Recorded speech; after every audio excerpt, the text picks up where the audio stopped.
अस्सलामुअलैकुम दोस्तों, उम्मीद है आप सब खैरियत से होंगे।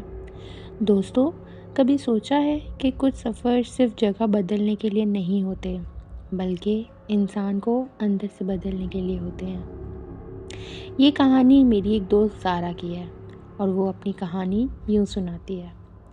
मेरा नाम ज़ारा है और आज मैं तुम्हें अपनी फ़ैमिली के साथ कलाम के पहाड़ों का वो सफ़र सुना रही हूँ जो टूर से ज़्यादा एक नाइटमेयर बन गया। उस वक़्त मुझे नहीं पता था कि जो पहाड़ हम पिक्चर्स के लिए जा रहे हैं, वही पहाड़ मेरी ज़िंदगी की सबसे खौफ़नाक याद बन जाएगा।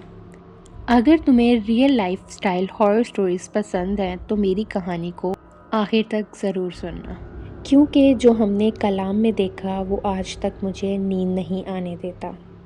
चलें कहानी को शुरू करते हैं। ये बात है पिछले साल की, समर वेकेशन चल रही थी। अब्बू ने डिसाइड किया कि इस बार फैमिली ट्रिप कलाम का होगा। हम 6 लोग थे। मैं, मेरी बहन सना, अम्मी, अब्बू, चाचा और दादी। सुबह फजर के बाद हम गाड़ी में निकले। शहर पीछे छोड़ दिया और पहाड़ करीब आते गए। जैसे जैसे हम ऊपर जा रहे थे, हवा ठंडी होती जा रही थी और नेटवर्क कमज़ोर। सना हंसकर बोली, आपी, अगर सिग्नल चले गए तो रील कैसे बनेगी? अबू ने कहा, यहाँ रील्स नहीं, रियल ज़िंदगी होती है। सवात क्रॉस करते वक्त नदी बिल्कुल शीशे जैसी लग रही थी, लेकिन मुझे अजीब सा लग रहा था, जैसे कोई हमें देख रहा हो। मैंने सोचा शायद इमेजिनेशन है। शाम के वक्त हम कलाम पहुंच गए। माउंटेन्स क्लाउड्स में लिपटे हुए थे। हमने एक पुराना सा गेस्ट हाउस लिया जो जंगल के पास था। ऑनर ने हमें कीज़ देते हुए कहा, रात को बाहर अकेले मत निकलना। अम्मी ने पूछा, क्यों? वो थोड़ा रुक कर बोला, यहाँ रातें बोलती हैं। हम हंस दिए, लेकिन मेरा दिल थोड़ा भारी हो गया। कमरे ठंडे और खामोश थे। बालकनी से नदी की आवाज़ आ रही थी। रात को सब डिनर के बाद सो गए, लेकिन मुझे नींद नहीं आ रही थी। रात के 2 बज गए होंगे। अचानक मुझे किसी के चलने की आवाज़ आई, बहुत आहिस्ता। मैं उठकर बैठी। कमरे में सब सो रहे थे। फिर बालकनी का दरवाज़ा धीरे से खुला।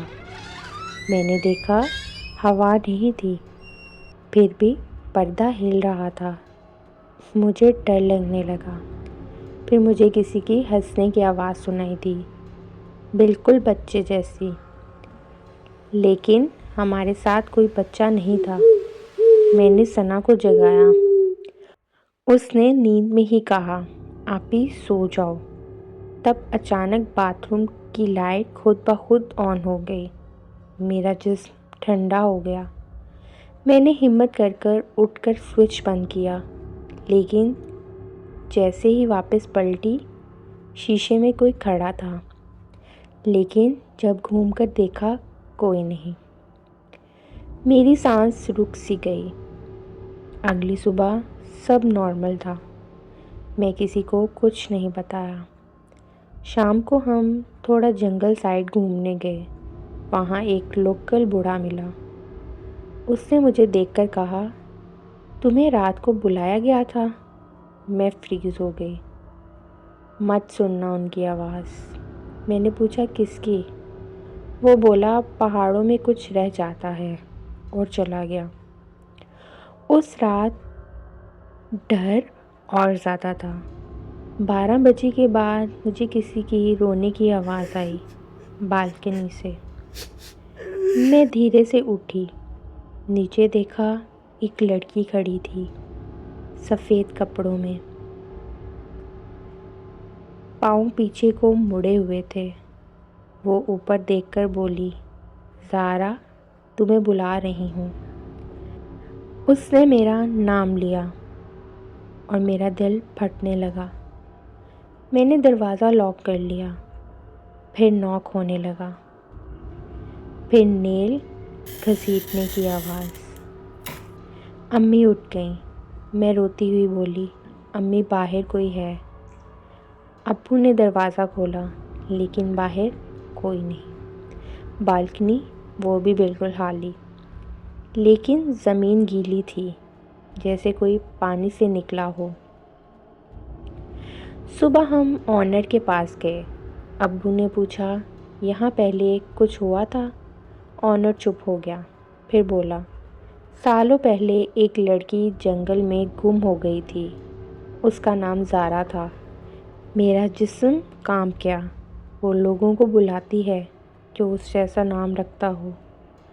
अम्मी ने कहा, हम अभी जा रहे हैं। हम सामान पैक करने लगे हैं, लेकिन मेरे बैग से अचानक एक गीला दुपट्टा निकला, सफ़ेद, जो मेरा था ही नहीं। उस पर मिट्टी लगी हुई थी और नीचे लिखा था, तुम मेरी जगह हो। हम बिना रुके कलाम छोड़ आए। शहर पहुंचकर भी मुझे सुकून नहीं मिला। आज भी रात को बालकनी के पास कोई रोता है और कभी-कभी मेरे कान के पास कोई धीरे से कहता है, सारा वापस आ जाओ। उम्मीद है आपको मेरी ये कहानी पसंद आई होगी। इस तरह की मज़ीद अच्छी कहानियाँ सुनने के लिए मेरे चैनल को लाइक कर दें, सब्सक्राइब कर दें।